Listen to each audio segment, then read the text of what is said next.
As you can see, rain showers have been moving across the Ohio Valley all day, but that didn't put a damper on Memorial Day services. This pile of rocks is the only thing that remains at the scene of what used to be the grandstands at the Marshall County Fair. If they don't vote to include it in the year's budget, then little clinics like this one might have to foot the bill. It's summertime, and that means more people are out on the river. With that come concerns about the quality of this water. Officials are doing everything they can to make sure the necessary repairs are made to keep you and your family safe. This part of the back channel of the Ohio River will be the scene in the next few days for some special advanced training in search and recovery. This little food shack has undergone quite the transformation in the past 2 months. Today is the grand opening of this hot dog lover's heaven. What would you do in a situation where hope seemed impossible? One local couple faced a situation just like that and found not only hope, but a miracle. Wait until everybody meets 4 months ago, Ricky and Krista Zambito just found out they were going to have a little boy. Krista was 20 weeks pregnant when doctors told her that their unborn son had an enlarged heart. This condition was caused by some sort of virus that had infected Luca in the womb. They told her and Ricky that their baby didn't have a chance, and she would likely miscarry or the baby would be stillborn. But even with a 1 in 1,000 chance that the baby would survive, the Zambitos refused to give up hope. We just put our faith in God and just believed that it was going to be a miracle, that whatever was happening to him would be taken care of. Doctors at McGee Hospital in Pittsburgh called Krista when she was 22 weeks pregnant and told her to come back. They had an idea. Little Luca was given blood transfusions every 4 weeks. The transfusions were injected straight into Krista's womb.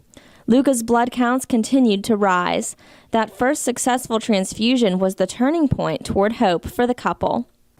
God could work through these men's hands and the doctors to heal him. After a long 4 months, Luca came into the world via C-section. He was a 5-pound, 4-ounce, perfectly healthy little boy. I don't think either of us realized how quickly it was going to happen, but all of a sudden we heard a little whimper. And we looked at each other. We both instantly started crying. Just so happy. Just so relieved and just so happy that he was here. The biggest thing that the couple took away from this struggle was to always have hope. These things can happen. Miracles do happen. You know, we were told that he wasn't going to be here, and now he's here, and he's beautiful, and he's perfect, and he's our little angel. 4-week-old Luca Zambito is a very content baby who just loves to be held. Reporting in the 7 Newsroom, I'm Danielle Zacherl, working for you. Summertime in Wheeling brings out many traditions, and one of them is hanging out here at Heritage Port for Waterfront Wednesdays. This year's summer season was kicked off earlier this evening by the Wheeling Park Steel Drum and Jazz Bands. Students of all ages performed upbeat songs that you may not typically see in a traditional band concert. For here, we're trying to pick out music that the crowds may be familiar with, but give them a little bit of some different taste from other music. Wheeling Park bands performing at Waterfront Wednesdays is also a tradition in Wheeling. Jason Birch has been to Waterfront Wednesdays before as a student and percussion teacher, but this is his first as the director of bands. His previous experience makes playing at Heritage Port that much more special. I've been around this a long time, and it means a lot, for the Wheeling Park music department to have the opportunity to come out here and perform and be a part of that tradition. Another group that this event was extra special for was the seniors that graduated a couple weeks ago. Seth Keeney is one of those seniors and has been in the band since 5th grade. He was very excited to play for the crowd at the riverfront.